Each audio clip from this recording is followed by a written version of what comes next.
Welcome to A Conversation with Music. To my right today, I have Ethan Sherrill.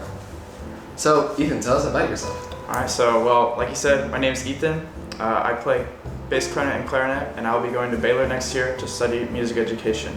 And to me, music is just kind of like something I always have to work towards. That's like, it's something I can work towards without having to like stress myself out or tire myself out. And it's a way to like express myself through like music rather than just words or actions. Yeah, perfect. All right, let's get started with some questions here. So, how has your idea of musicianship changed since you started playing? Since I started playing, when I first started playing, it was honestly just my fine arts credit, because I lived in Abilene, which is like, I don't know, 2.5 hours in the middle of nowhere, away from Fort Worth. And I kind of always, like, my idea for music is kind of just like, oh, I gotta do this through middle school and high school to get my fine arts credit. Yeah. So I didn't really think much of it, and then COVID happened, and I moved to Keller, and I just had to get my fine arts credit still, and I still had my clarinet, so I was playing, and I started in the concert band in 7th grade. Yeah. And I was just like, I just gotta get through. And eventually, I got switched to bass clarinet and we got to symphonic band in 7th grade, and I like sat next to Johan and Taryn. Yeah. Johan's like one of my best friends even to this day, and I started to care a little bit more when we had like this winter concert. We got to watch the one ensemble, and I was like, wow, these guys like they don't suck. So I was like, well, I don't want to like, if I'm gonna spend all this time, I don't really want to suck. So I got in this transition period from like 8th to 9th and a little bit of 10th grade where like the only thing I cared about for music was not being bad and like not necessarily being better than others, but not being like the one to hold everyone back. So I kind of spent that 2-year period, which is probably like my least favorite period time-wise, like at least mentally with music. I just want to be better, I don't want to be trash, and I'm like tired of sounding bad, which isn't necessarily the most healthy thing, but it definitely got me to a spot where I am today, where like the second half of sophomore year through now, where I'm able to try not to focus as much on like my placement at like auditions or like how I do, and like rather than just how I sound, if it makes me happy and how I express myself. Right. Okay, yeah, I definitely agree. Like getting to set a standard, like technical wise, and really placing that first, and then being able to work more towards a musical perspective, right? So would you say maybe while you were setting, that standard for yourself technically, your musicianship was growing off to the side and like adapting, or how do you think it improved or changed? Like when you mentioned that shift of more towards like let me not suck, right, or be bad. How did your musicianship change? How did your perspective on music really shift? Well, the one tip I was given, or like one of the many tips I was given, the one tip I give to other people is if you want to get better at music, you have to listen to a lot of music. So I was told if I want to improve my sound, find a couple people who love their sound and listen to it and try to make yourself sound like that. So I would go on YouTube, I'd go on Spotify, Apple Music, whatever, and like my favorite, like the first person I ever saw that was like insane and posted a bunch about bass clarinet content was this guy on YouTube named Earspasm Music, or like Michael Lowenstein. And I would go to his YouTube and he'd post like review videos, solo videos, he'd play etudes, explain how to play them, he'd play like covers of songs. And I kind of just try to model everything I could off of what he did. Like I would buy a ligature from his shop or like reeds from his shop, and like I would take everything he said like it was gold on a YouTube video. So I kind of like, for a while I didn't really grow my own musicianship. I kind of just centered it around like what he said because he was like my idol at the time. Yeah. And I kind of took that and was like, well, I don't know, like I would kind of apply it more to my life and change it to how it would fit my perspective best. Yeah. Okay, perfect. All right, next question. Do you think musicianship can be taught, or is it something you feel? I won't say it can't be taught, but you won't get the most out of it only being told what to do. Right. It's like riding a bike with training wheels. Like they're gonna help you get started, but it doesn't matter how good you are at riding a bike with training wheels if you can't ride a bike without the training wheels. Right. So like, if like my teachers always tell me, oh, do this, say this, convey this emotion, but like I don't feel it, I can, if I want to play, if they tell me to be more dramatic and I don't feel it, I can just play louder, and it's like the same but not really. Right. But like you can like, they can help you like describe like what emotions should be felt, what kind of style, stuff like that. Stuff like that can be taught like general musicianship, but like to reach the deeper level, it's something you have to find on your own through like the music's history, the composer's history, how it affects your life, and what you feel through it. Because sometimes what is written and what is felt may not be the same thing, and you just have to like convey it in the way you believe. So more about like experiences and like just really time, like over time. Yeah. Like you'll start to grow independently. So you would say like maybe a teacher can introduce the idea, but not really help you achieve like a certain level. Yeah. Like the teacher's not gonna make you feel like, I mean, maybe they will, but not really. Like your teacher won't make you feel like really, really sad or really, really happy or like something really dramatic where you can convey through the music, but like they can tell you like the general idea of things, and you just have to make your own off of that. So when you're, let's say, trying to tackle a challenging piece, right? Mm-hmm. And you want to convey an emotion or connect further with like that certain phrase, mm-hmm. right? How do you do that? Well, thinking about it from like starting with like just the way the music, you have to.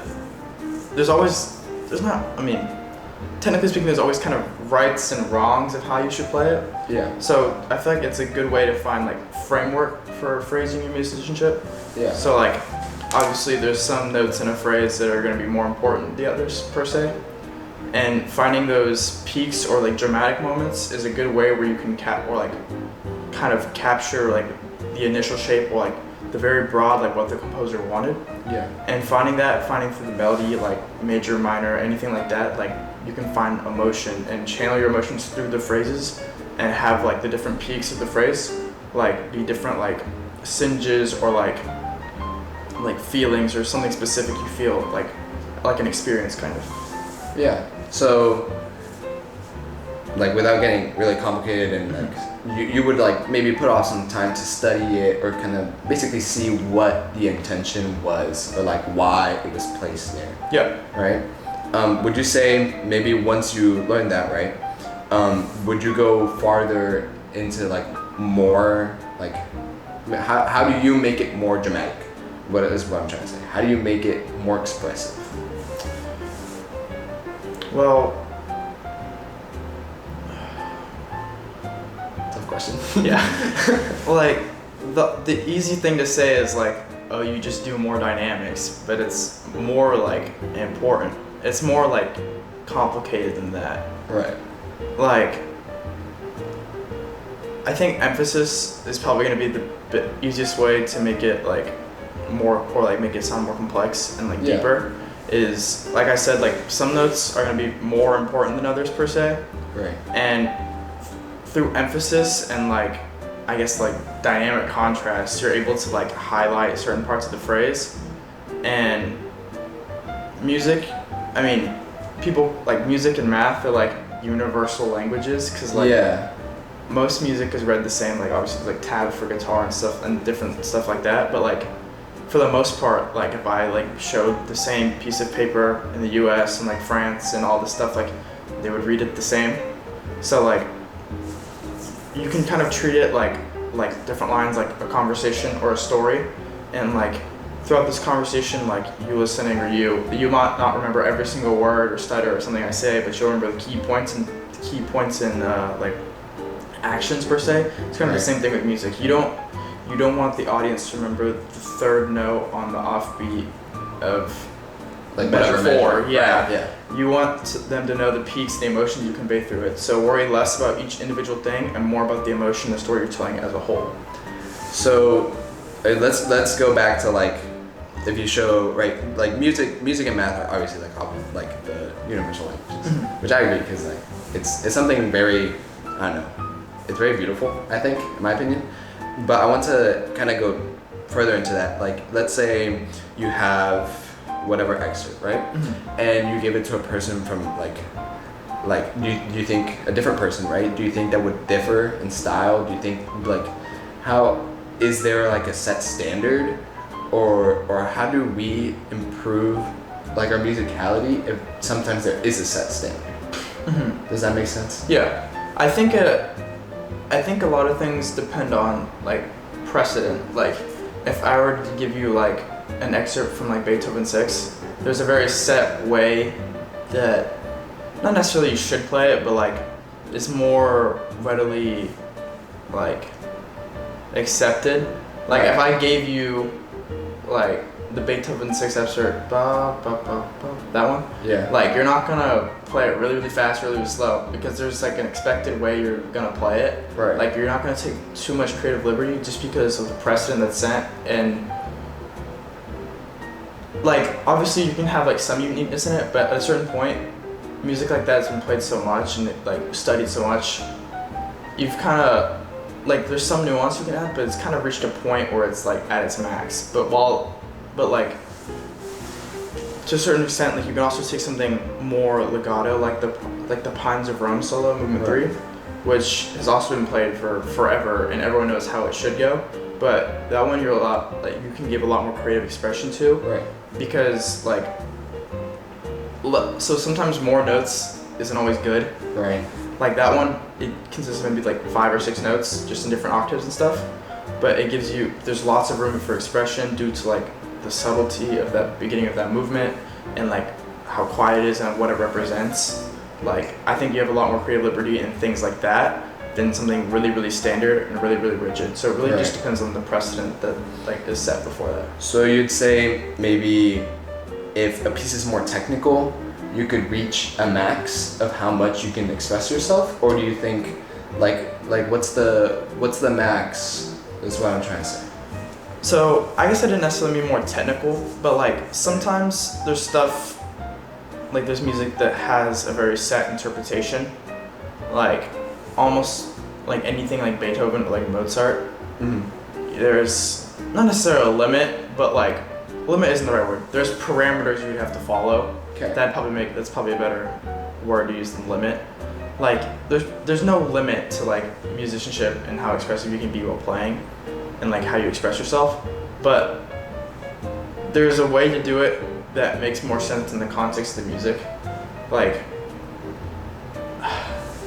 the Beethoven like 6 excerpt I was talking about, like that one has a lot more thin parameters than something like the Pines of Rome solo, just because in the context of the whole orchestra and everything that's playing and happening during that symphony, you kind of have to match style, match emotions, and you're in less control just because like the context of the piece. The Pines of Rome, beginning of the movement, it's kind of more free flowing. You have a lot more creative liberties, so it's based off like precedent and like I guess parameters. There's not necessarily a limit, but there's like a gray area you can cross where it's like I get you're trying to be expressive, but at the same time it's not really matching the idea. Yeah.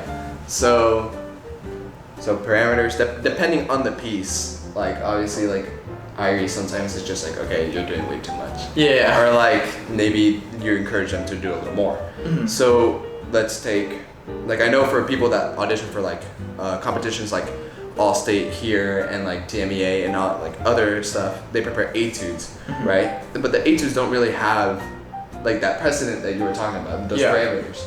So let's say when you tackle like an etude or like even for like college auditions, mm-hmm. right? How'd you get comfortable to just be I'm gonna play it this way, or how'd you get comfortable to convey those emotions? Well, at least for me, like an etude is a study. So like each study will try to or each different etude or study will try to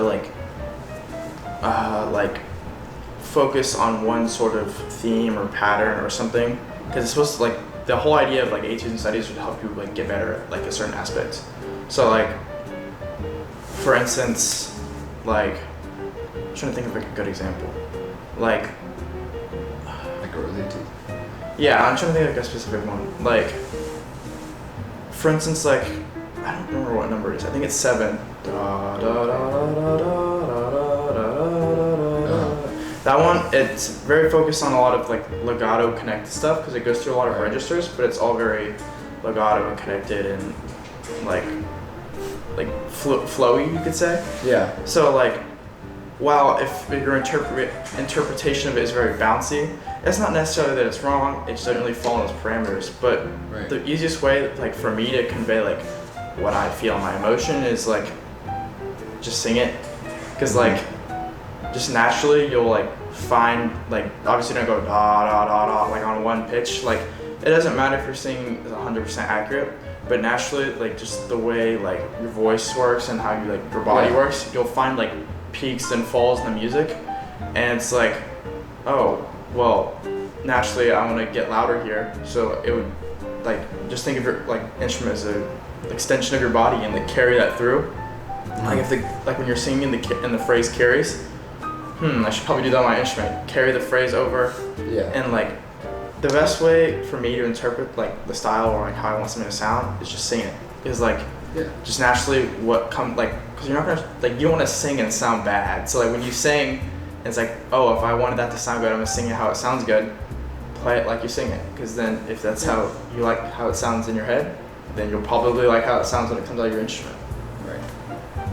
So if you, for example, like let's say the technical etude from last year. The clarinet? Yeah.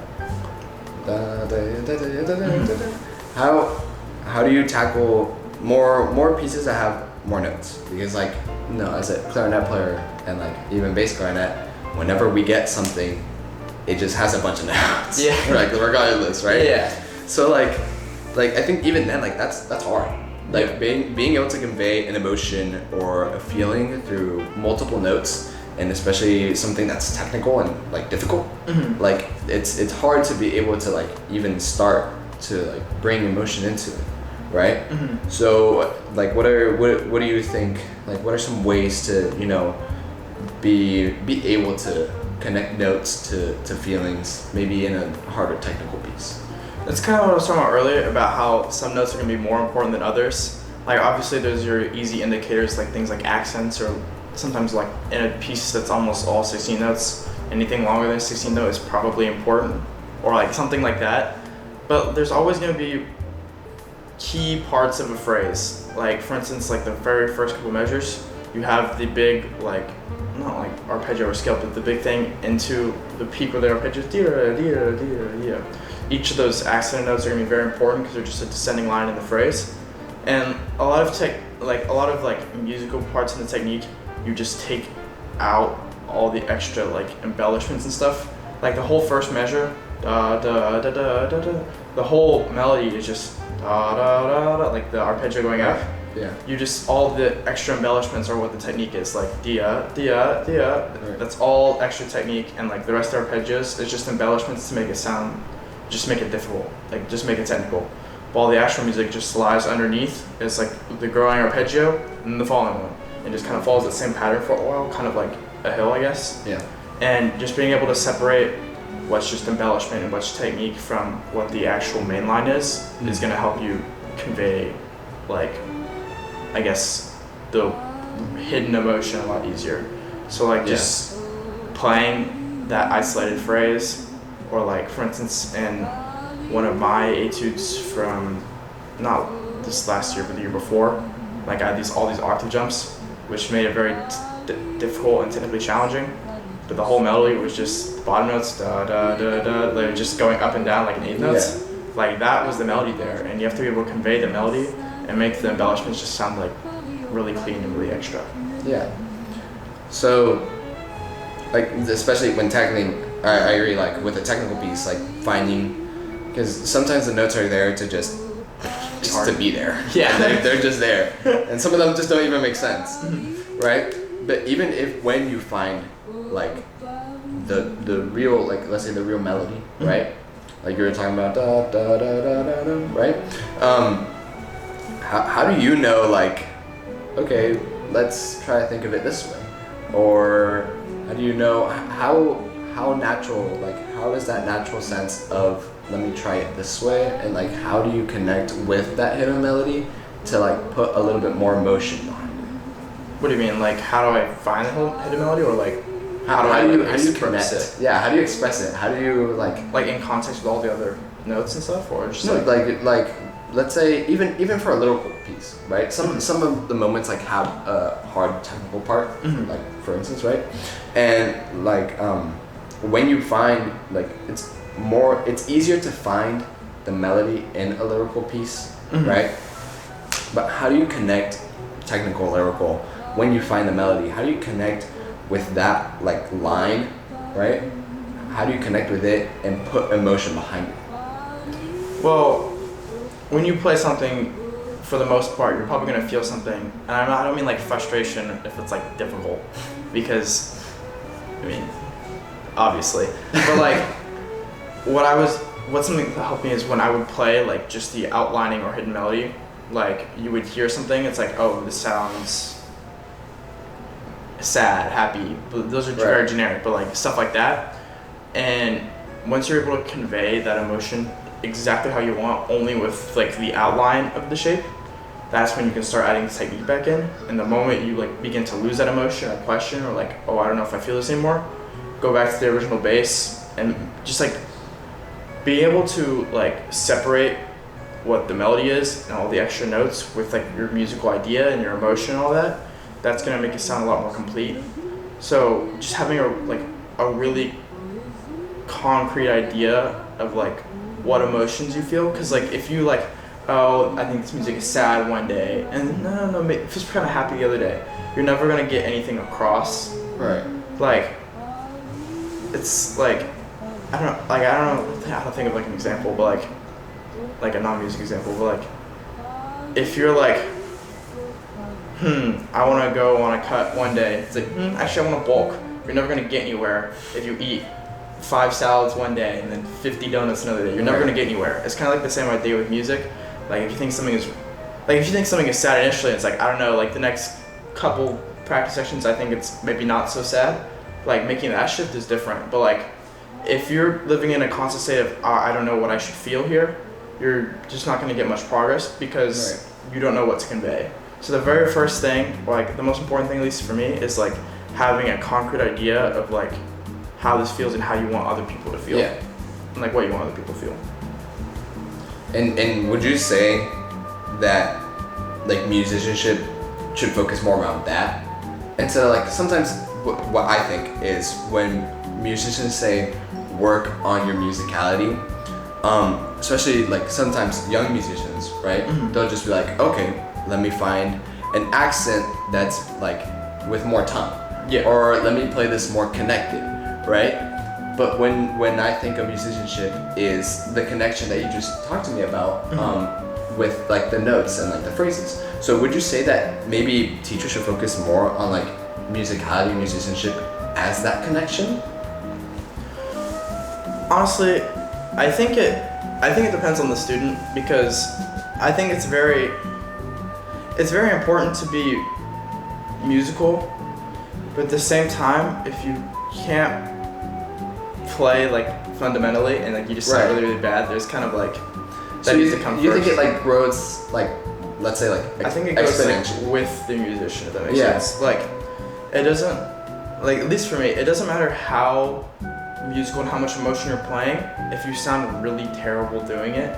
So I think like a lot of teachers do a very great job of like fundamentals are the reason everyone are the reason the good players sound so good, because they're very consistent. So I think consistency, like in all aspects of playing, including like expression and emotion, is probably the most important thing to be taught. Like just be consistent.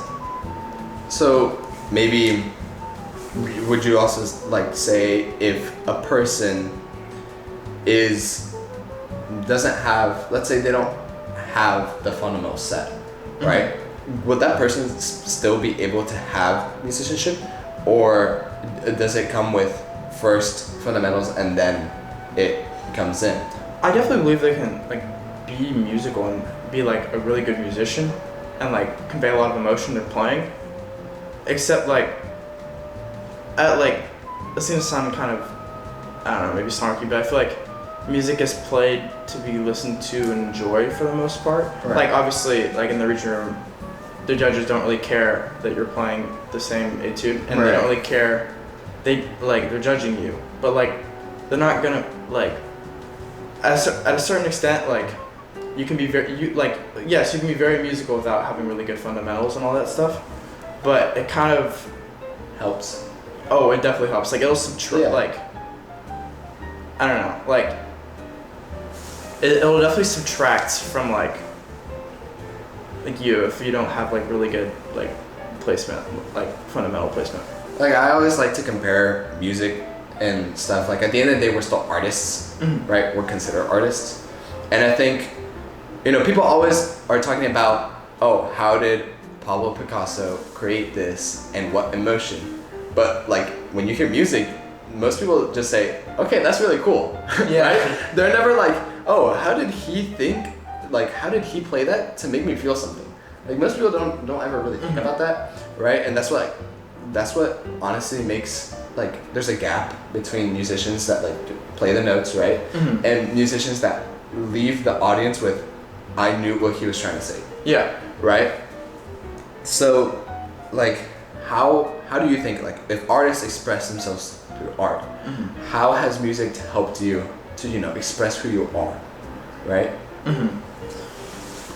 I think, I mean, the best way music has helped me like express who I am.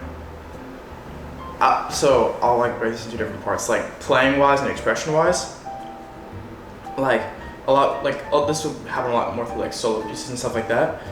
You're able to convey, like solo pieces, you have a lot more liberty to convey whatever you feel rather than like an etude or like or like an excerpt.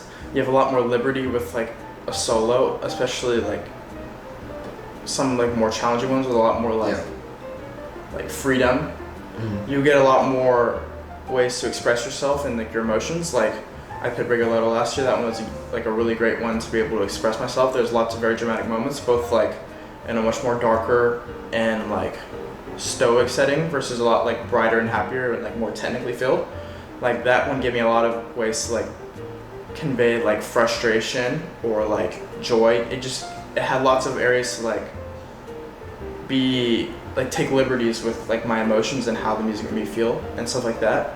But like on the other way, probably not like relating to like playing an instrument, but like I'm able to like convey like how I feel and stuff because of music, because of like the people I'm surrounded because of music. Yeah. Like I've met like a lot of great people and a lot of my closest friends because I stayed playing my instrument and I'm in band and I joined like an orchestra and stuff like that. Yeah. Like that gave me a lot of ways to express myself just as a person, because at the end of the day, like obviously you're an artist, but if you're an artist with no friends, like what's the point? Like, but like it gave me a place to like just be a human with other people that share like a similar interest. So it's like I get to convey my emotions with my instrument, and I get to convey my emotions as a human with other people. So it's kind of like two sides for that question, I guess. At least for me. Would you say also like, I know for sometimes like when you see an artwork or something, you're just like, I don't know what emotion you want me to feel, but like you can sense something. Do you think that's more common, like a more common like the pattern that's in music? Like sometimes like you know what they're trying to say, but like you can't place like, you can't say happy, sad, mad, but you're like, I know there's something there, right? Do you think that as well, or? Yeah, I agree. Like, but at the end of the day, like, it's not always like if you agree one-to-one with what someone else is trying to convey. But like, if I'm trying to convey something while playing and you listen, it's like, oh, he like the way he's playing, it sounds like you can really feel like the intense, like, for instance, if I'm playing something like more romantic, it's like I can really feel like the intensity he has in this moment or like in the story he's trying to convey. Yeah. It doesn't matter if I thought something different. If you feel connected to it, then I say that's like job well done. Like, not everyone will interpret the same story the exact same way, especially because, or at least for like playing clarinet, you don't say words out the clarinet, so you can't like say like I feel love or I feel happy or something like that. But like if I'm playing something more like joyous, bouncy, happy, blah blah blah, and you're like, oh, like I feel like the passion, like whatever, like even if it's not what I wanted you to hear, if you feel connected to it, like that's job well done. Like you did your job, in my opinion. All right. It's like not everyone will agree with what you're gonna say or what you're gonna play, but if they enjoy it, then they enjoy it. Do you think maybe performers nowadays should like try to focus more on that? Like, I'm not sure. Like, Because sometimes I feel like we play to play and like challenge ourselves, but almost sometimes it's just focusing too much on our technique, you know? oh yeah. Like social media, I think ruins art sometimes. Yeah. And it's like, it's very corny to say it because like everybody, you know, like it's like Ecosystem. our ruins, so like, you know, whatever. But like it's kind of true, you know, because like you could go scrolling or like going through Instagram or whatever, right? And you'll just see performers like play Weber, or like just play something hard, right? And not like really focus more on like, you know, people don't really think about that deep connection, right? Yeah. And like you think maybe like now there's like some performers are like, let's try to like focus in on that, and but you only really get the experience through master classes, like in my opinion, you know. And so do you think maybe there should be like some sort of awareness to that level of like music, and we should focus a little bit more on that, because in my opinion that's what makes music art. Like the connection, the connection. I think a lot of the problem is like when you, especially like on social media, when you play, what you hear on your phone and what you like hear in person, like not only to your own ears, but like if I were to record myself, if I were to play in front of you and record myself and I play back the recording, you're gonna be like, oh, that doesn't really sound like you. Like maybe a little bit, but not too much. Right. And like my teacher, like Dr. Cox said that, other people have said that when I show them recording after playing in front of them, it's like, oh, you don't really sound like that. Like I think a lot of people are very aware of like, oh, that like I don't sound how I do on social media, like sound wise, and like things won't carry due to like microphone quality and stuff like that, blah blah blah. So I think a lot of people can kind of hyperfixate, like myself included, on like, oh well, if I'm gonna play something online, I just might as well make it sound like play something hard because people can appreciate that. Like, right. I think it's very easy to appreciate technique, even though in a lot of cases emotion is a lot more difficult to convey than just playing technique. Right. Like technique, you can get through repetition, but emotion doesn't matter how many times I play the same thing over and over again. If I don't feel anything, no one will feel anything. Yeah. So I think like one thing that'll be that's very beneficial, like feeling the emotional playing, is going and seeing something live. But obviously it's not as easy as it's not as easy just like, oh, I'm gonna go watch Anthony McGill play live. Like you don't really have that many opportunities to do that. So like I was very grateful when I was at ICA. There'd be like lots of live performances in the evening, and like I saw like a bunch of people like oh, I know these people are amazing clarinet players, and like I've seen them like videos or clips of them online and on social media. It's like yeah, you know they're amazing clarinet players and they sound good, but you don't get to truly appreciate until you like experience it in person. Like everyone, like so many people know how good like Kim Cole is, the clarinet professor at UNT. Like everyone knows she's amazing, and like I knew she was amazing. I've seen clips of her online. She's great, but like you don't really experience like how much emotion she plays with it, how like deep her sound is, until you get to see her in person. Right. It's like she played this piece. It was I believe it was with the piano and it's like someone singing, and like I won't say that was my favorite piece of music I ever played. Like I didn't hate it, but it definitely wasn't my favorite thing played that night. But just like there's no doubting like the amount of emotion, passion she plays with, and like if I were to listen online, it's like this piece doesn't really, I don't really like it that much. Scroll, because it's very easy to just like fixate on only what you like to hear, and a lot of people appreciate technique, myself included, but because it's hard, I think that's because it's really hard to feel emotion to things online. Yeah. And like just being able to experience it in person gives you a lot more like it's just a different experience. Right. So like, you know, I think, you know, even classical arts are like a little bit decline. Yeah. Right? And it's like, it's sad because they're basically like fundamental, because they create like what we listen to today. Yeah. Right? So do you think even if we brought awareness to this, that we would see a shift? At the end of the day, it doesn't matter how much, like, at least in my opinion, it doesn't matter how much awareness is brought if no one actually makes a change. Right. It's like everyone knows pollution's a bad thing, but it doesn't matter if everyone keeps polluting it anyway. Right. Or like that's just like an example. But like at the end of the day, all it takes is, or it might be more complicated for this, but for like a decent amount of people, I'd say all it takes is, you know, the Fort Worth Symphony and the Dallas Symphony. They're like, I don't know, 30-minute drive from where we live. You buy a $35, $40 ticket to go see some random symphony or piece you've never heard of, and then take the chance that your perspective might be changed. Like, obviously, for us, like our opinion of music's not gonna be changed if we go watch a ticket and watch Mahler 2, because we already know what Mahler 2 sounds like. We already enjoy and are very passionate for music, but like, not everyone will feel the same way. And like, obviously, everyone's like heard of everyone at some point in their life has heard bits and pieces of classical music. Yeah.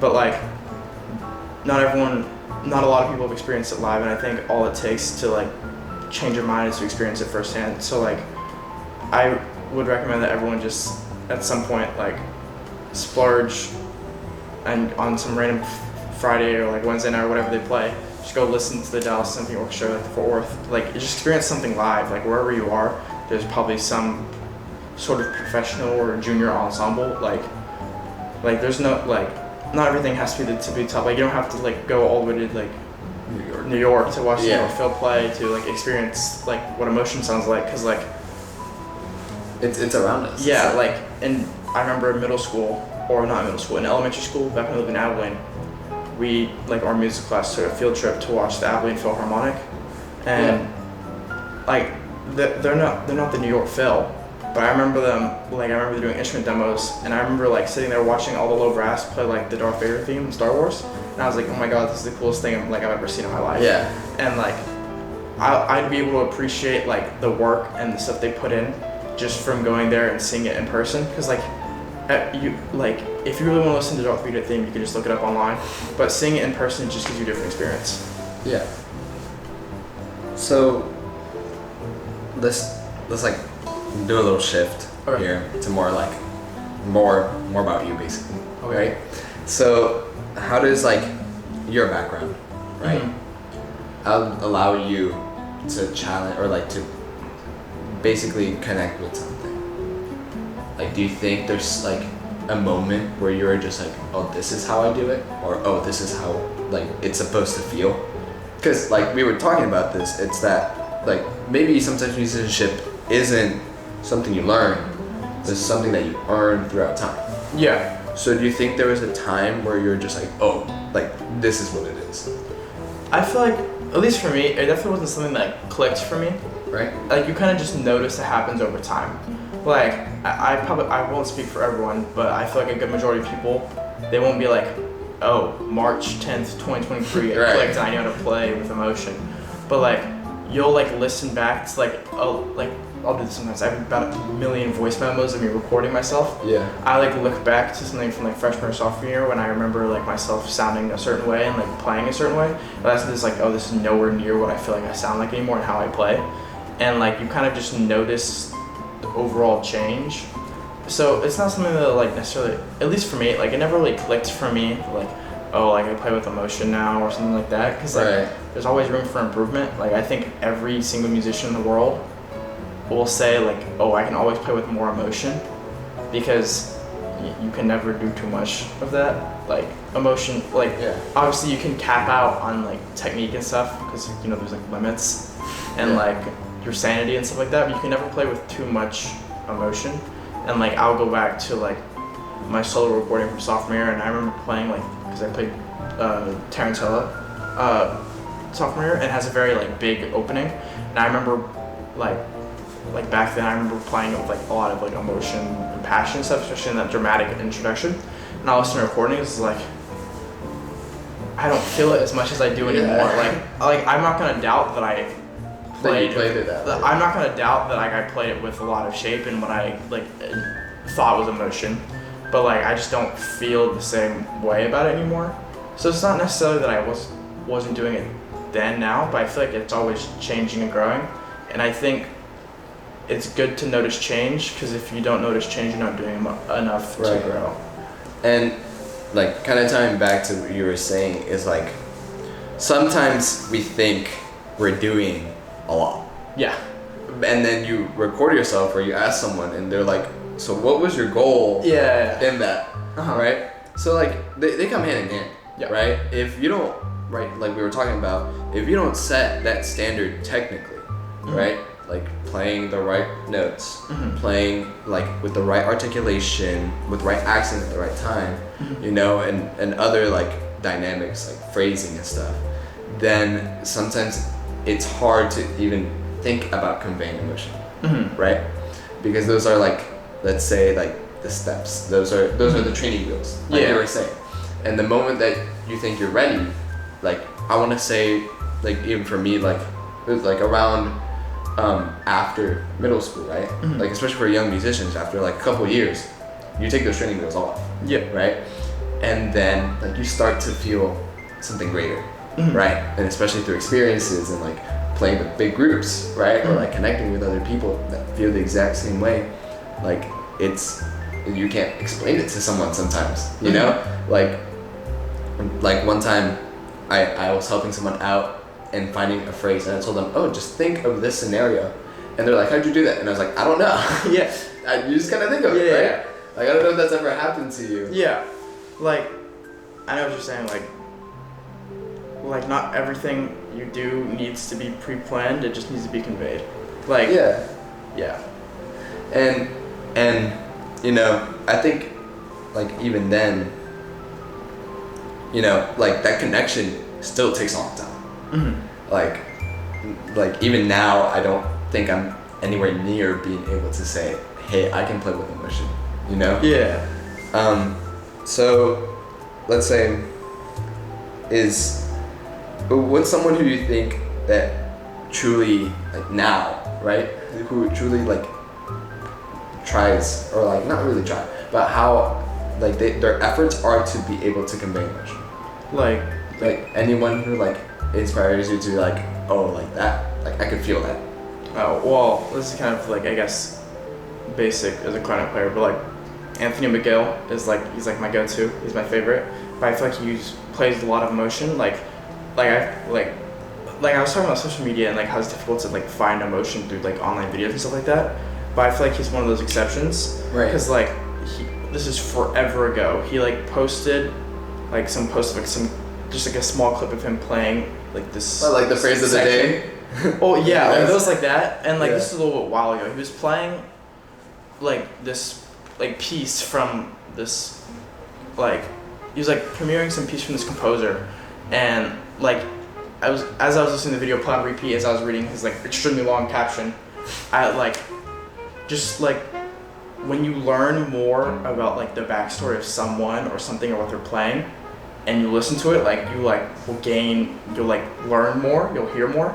And like the first time I was like, oh, like the way he's playing is very expressive, like it's very generally expressive, like he's got lots of dynamic contrast, blah, blah, blah, he's got a great sound, like everyone can hear that from the first go, but like once you, like I wouldn't even say I was doing research, I was reading his caption, like what his thoughts were on the piece, and it's like this like like the way he described playing the piece and how the way I made it feel, it's like I agree, like like the way you were playing and like the way you're describing, like the way I like see you, like the like your body movement and stuff like that, like I can I follow, like I agree, like I feel the emotion you're trying to convey. And like he's incredible, like he's like one of the top. That's my favorite. Yeah. So now I want you to like share a moment when you felt like a musician, like the artist that we were talking about. Like any moment. Any moment.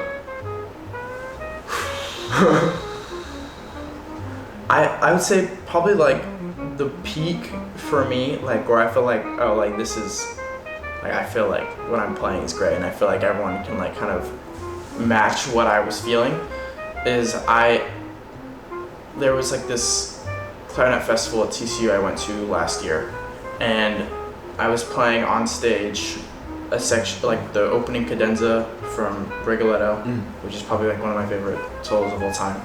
And I remember the whole reason I played it on bass clarinet was because of, I guess, 2 or 3 people, depending on how you look at it. Freshman year, my idol for bass clarinet was your Spaz Music and Brandon, because he was like the GOAT. He was like the high school GOAT at the time, and I was like, oh my gosh, we're sitting next to the clarinet choir with the same teacher, like that could be me one day. Dr. Cox, because she like loves the piece, she hyped it up, then like encouraged me to play it and practice it a bunch. And big thanks to her. And obviously, Your Spaz Music, he posted a video on YouTube of him playing on bass clarinet, and it's like that's a really technically and really challenging piece that sometimes as a bass clarinet player get overlooked. Like you'll see about 1,000 clips on Instagram of people playing something really, really fast or something really, really difficult on a B-flat clarinet.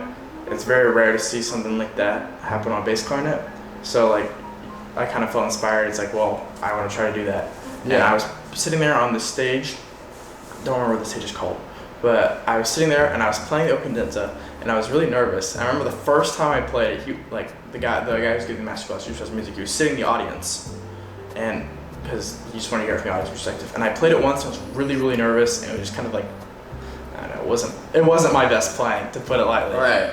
And he gets up there and he starts talking about how like, wow, you're playing really, really good if you played in the size of a practice room. But we're sitting in like this concert hall, and I'm not filling up any of the space. Like if I was sitting in a 5x5 practice room box, like I'm sure I would sound great.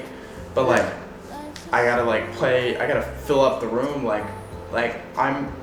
was telling me like the way like what you're trying to describe and the way you're playing is right. Just you're not confident about it, because like it doesn't matter. Like if you, for instance, like if I'm outside trying to protest going to first period of school or something like that, and like, oh, should I go to first period? Like no one cares because you're not confident. But like if I'm very confident about not wanting to go to first period class, and like people will see what I feel and like hear what I'm having to say, just because I'm more confident. So after working with him for a bit and like touching up some things that I was like really nervous about, I played it again with him in the audience again. Yeah.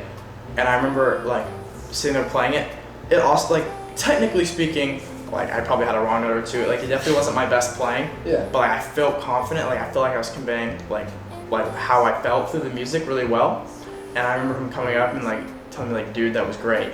And that like moment was probably like the highlight. It's like, yeah, like I feel like as a musician, like I don't know what, like right now at that point of like my journey, like I don't think I could have done anything else. Like I put it all out there. Yeah. That was probably like the peak. Okay. All right. I think that's a lot. But I think there's a lot to take from that. Especially, as young musicians, right? Because we're basically like at the beginning. Yeah. Right? And especially for a lot of young musicians out there, right? Because there's been an increase in like music. I think me personally, I've seen a lot more people with like trying to connect with classical music. Yeah. I think it's something to take into account too, is like that deeper connection. And like you've displayed it in a way that like would help a lot of people. Because it's hard to when someone, you can't really go up to someone and say, play it sad. Yeah. Right? You can't say that, right? It's more like maybe thinking of something that made you sad and say, okay, maybe I felt that feeling and now I'm gonna try to put it through these notes, right? But like what you said is like, it's interesting, because if I went to a different person, they can just tell me a whole different thing, right? Yeah. But that's what makes us artists. Yeah. Like there's gonna be a continuity, like with technicality, for example, right? Like people saying, well, first put your fundamentals. Right? Yeah. But that's with most people. Like they'll say, start off at the basic. But like you said, whenever I asked you about that deeper connection, if I went to go ask an opera singer from Europe, man, they could tell me a whole different story, right? But that's what makes it art, is that it's different.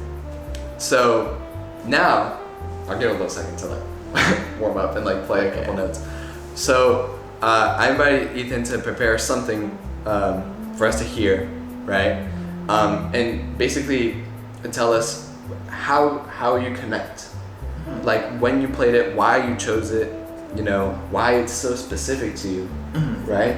And just like it's your opportunity to be an artist, right? Okay. So now we have Ethan. You prepared. Go ahead and introduce So I'm gonna be playing part of like the second to last page of Rigoletto. It's probably my favorite little section of it, and let's hope it doesn't suck too much.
Why this part? Why Rigoletto? So, I mean, I said this earlier, but Rigoletto is probably like my favorite solo. I mean, I've played and one of my favorites to listen to all the time. Like, there's so many great interpretations, and like, I just love it. And like this section of it, I mean, probably pretty basic, but this is definitely my favorite like part of the whole solo. Like, it's a little bit, it goes on a little bit more, but like this whole like theme is probably my favorite section of the entire solo. And like, I was told to do my research on this about 1,000 times, and I know I said to do my research, but I'd be lying if I could tell you like what part of the opera this is from. It's like, I know Rigoletto is like an opera, but I'd be lying if I could tell you like what's going on in the opera right now. Like, I'd be lying to you if I'm gonna be honest. But like, I don't know, I really like how the way this feels. It feels like kind of a lot more romantic than like a lot of it is very like dark. And like there's some like I have more like bubbly moments, but they're a lot more like what would I say, like too technical. But I feel like this one's a lot more like romantic and positive without being like overly fingers, notes. So it's a lot easier. It's a lot easier to like convey expression through it. To like connect with it and be able to. Yeah. And like, what was your process like? Just like being able, like, obviously I could tell, like, even your body movement and the way you want it to sound, that I could tell the audio wasn't on, Yeah.